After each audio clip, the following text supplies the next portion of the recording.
Week 10 was absolutely insane, and I am so sorry if you were playing against Jonathan Taylor, Devon Achane, or Jahmyr Gibbs, or any combination of the three. If you played against all three, I'd love to know how much you lost by. But it is in the books now, so we're heading into week 11, and it is truly crunch time in fantasy football. You should know if you're probably on your way to making playoffs, and if you think you can win it from here. But there is still time, the next few weeks, to make some fantastic waiver claims to make your team ready for playoffs, or try and just get into that 6th seed and sneak your way in. In this video, I have 8 players that I think need to be claimed off waivers and should be good for the rest of the season. Whether it's rookies starting to break out, players benefiting from some recent trades, or a handcuff running back who needs to be rostered but is only rostered in half of leagues on Sleeper right now. If you like content like this, please consider liking and subscribing. But let's jump in with the first player, and that is Alec Pierce. Alec Pierce was a bit part player for the Colts last season, one of the better deep threats in the NFL, but has grown this season to become the starting Z on the Indianapolis Colts, who, despite the performance this week in the passing game, are one of the best teams in the NFL, and certainly one of the best offenses in the NFL. If you have a look at his snap count over the last 4 weeks, Alec Pierce has been registering over 90% of snaps, or around that mark, for all 4 weeks. This guy is a league winner, and with the trade of AD Mitchell and the disappointing growth or lack of growth of Josh Downs heading into this year, Alec Pierce has established himself firmly as the top or second wide receiver on this team. Taking a look at his points over the past few weeks, he has a huge ADOT, but can turn that into some ridiculous long catches. He is genuinely one of the better deep threat receivers in the NFL right now, is starting for one of the best offenses in the league, on 2 wide receiver sets, playing 90% of snaps or so, and yet is rostered not that heavily. On Sleeper right now, Alec Pierce is rostered in 54% of leagues, meaning just over half. So he might still be out there on your waiver wire, and this is a guy you can actually rely on week in, week out. Alec Pierce is having a true breakout season, and I wouldn't be surprised to see him get massively paid for it this offseason. But in fantasy football right now, you cannot look away from this deep threat wide receiver. Next up, another wide receiver available in just under 50% of leagues, and that is Parker Washington of the Jacksonville Jaguars. Now, Parker Washington is a player that we all kind of wanted the Jags to stop playing with Brian Thomas Jr. and Travis Hunter. Washington was starting in the slot over Travis Hunter, which was disappointing, but at this point in time, they have traded for Jakobi Meyers, but Washington still played basically every down in the recent game against the Texans, that recent loss against the Texans, which I've no idea how they managed to lose it. Washington himself did manage to go for 2 touchdowns, 1 on special teams and 1 receiving touchdown. It was a slightly down week for him. If you obviously have points for special teams plays, it was probably all right. But Washington is clearly the starting slot in this offense, and that's going to remain the case potentially for the rest of the season, or at least well into the fantasy playoffs. Brian Thomas Jr.'s injury has him out for a fair amount of time, but we're not entirely sure how long he's going to be out. Even when he's back, Washington have been functioning as the number 1 target ahead of BTJ. Travis Hunter is on IR at least for the next couple of weeks, so even if he is healthy, it will take him a little bit of time to reacclimatize into the offense. Jakobi Meyers obviously was just traded for, and the history of wide receivers traded for in season is that they generally don't do a huge amount afterwards. All you have to do is look at last year and look at players like Amari Cooper, who really struggled when they got themselves to a new situation, even if it was seemingly quite a good one. So Parker Washington for me is going to start in the slot for this offense. We saw what this offense could do out the slot last year with Chris Godwin. We were all going into the season thinking, is that going to be Brian Thomas Jr. in the Godwin role? Is that going to be Travis Hunter in the Godwin role? We were all wrong. It's Parker Washington, and he is absolutely feasting right now. Going in the other direction and looking back towards the Tampa Bay Buccaneers, and we have Cade Otton available in over 60% of leagues, and just this last week caught 9 passes on his way to a tight end top 12 tight end performance on the week. Now, with the Buccaneers offense, they are down so many weapons. Mike Evans, obviously, ruled out for the rest of the year, potentially until playoffs. Chris Godwin, basically every game gets ruled out in advance of it, but we don't know if he's ever going to be fully healthy the rest of the way. That leaves them with Emeka Egbuka, another wide receiver who I am going to talk about, and then Cade Otton. Now, Cade Otton is not going to be the most exciting of fancy options.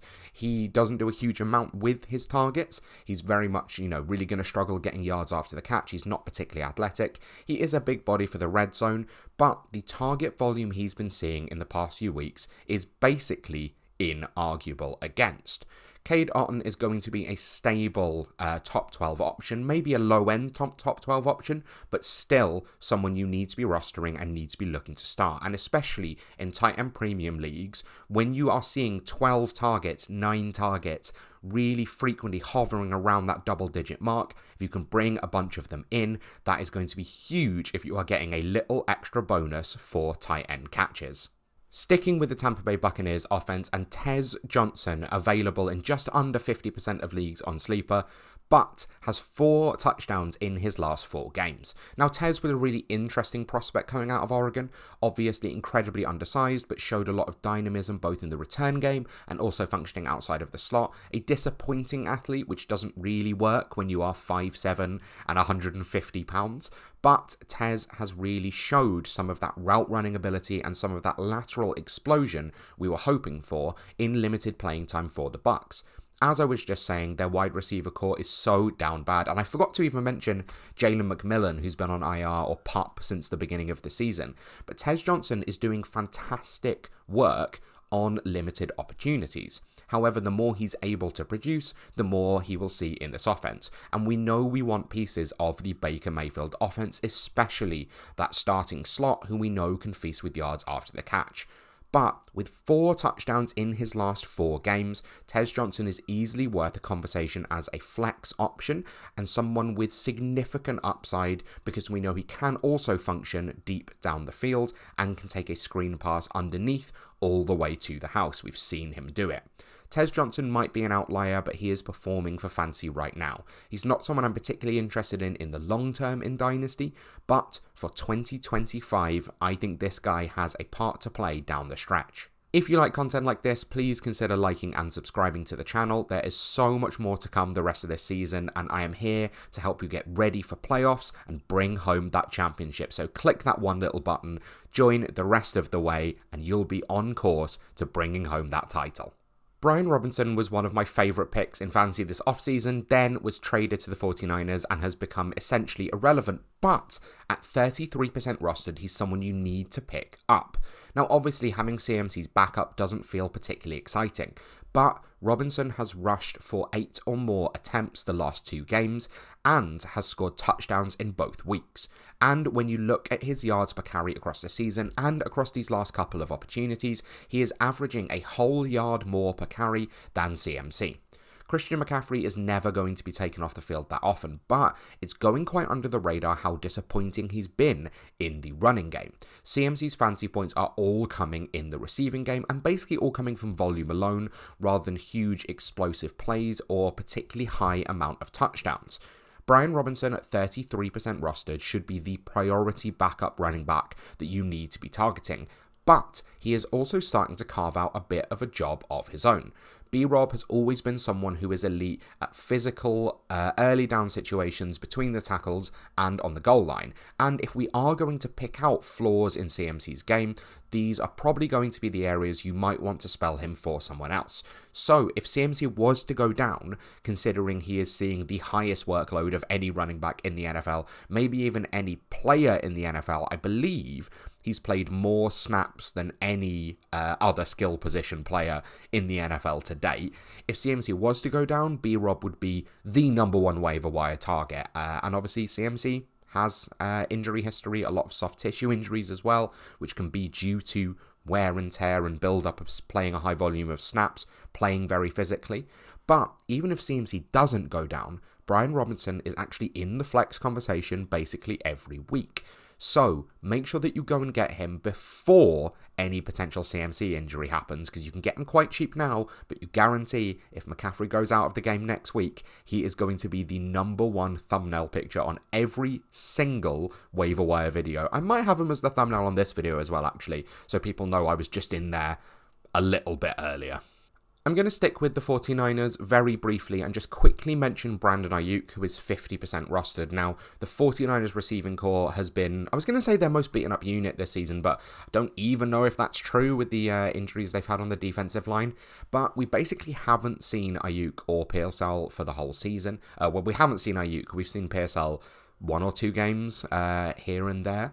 Aiyuk, the 49ers head coach, came out this last week and said, we will see him this season. We're just waiting for him to hit certain marks on the GPS trackers, on the miles per hour trackers, before we feel comfortable getting him in action. With the way the 49ers receiving core has been playing, I would anticipate him coming in as the #1 receiver pretty much straight away. I think he's the most talented by a clear mile, and 50% rostered, especially if you can get him on your IR, given that he's still on PUP. I would consider going and picking him up and just holding him from the playoffs and seeing what happens. Aiyuk will play this year. We've been told that very recently, and Kyle Shanahan is pretty truthful when it comes to coach speak. He tends to tell the truth when it comes to injuries. I would expect Aiyuk to play this season, and I want him on my IR if I can stash him for free, ready for when that happens.